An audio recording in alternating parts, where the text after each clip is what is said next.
आप देख रहे हैं समय न्यूज, आवाम की आवाज। बिलासपुर सरकंडा स्थित कृषि विज्ञान केंद्र में आयोजित कृषि विज्ञान केंद्र और सेंट्रल वेयर हाउसिंग के द्वारा प्रशिक्षण अभियान चलाया गया।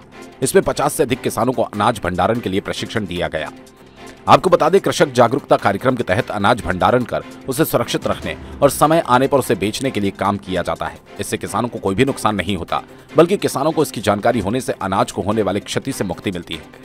वहीं कृषि विज्ञान केंद्र में आयोजित इस जागरूकता कार्यक्रम में किसानों ने भंडारण करने के गुण सीखे और अनाज को कैसे और किस तरह से रखना है उसे गंभीरता से सीखने और जानने को कहा।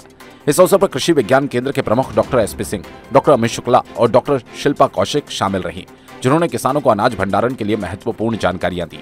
आज का एक प्रशिक्षण कार्यक्रम कृषि विज्ञान केंद्र में आयोजित किया गया है। ये सेंट्रल वेयर हाउसिंग कॉरपोरेशन और कृषि विज्ञान केंद्र के संयुक्त तत्वाधान में हमारे कृषि विज्ञान केंद्र के सभागार में आयोजित किया गया है। इसमें हमने बिलासपुर ज़िले के करीब 50 प्रमुख किसानों को हमने यहाँ पे बुलाया है और उनको भंडारण से संबंधित नई जानकारी कि किस तरह से अपने अनाजों का भंडारण और जो हमारे राज्य शासन का जो भंडार गृह है उसका उपयोग किस तरह से किसान भाई कर सकते हैं और उसका लाभ किस तरह से ले सकते हैं, कैसे अपने अनाजों का वहाँ भंडारण सरकारी रेट से रख के, और जब उनके अनाज का रेट जिस समय उचित मूल्य मिलेगा उस समय वो भंडार गृह से निकाल के वापस बेच पाएंगे। इन सारी चीज़ों की जानकारी और किस प्रकार से कीड़े मकोड़े या इंसेक्ट या चूहे ये हानि पहुंचाते हैं हमारे अनाजों को और उससे कैसे बचा जाए, इस संबंध में आज किसानों को जानकारी प्रदान की जा रही है।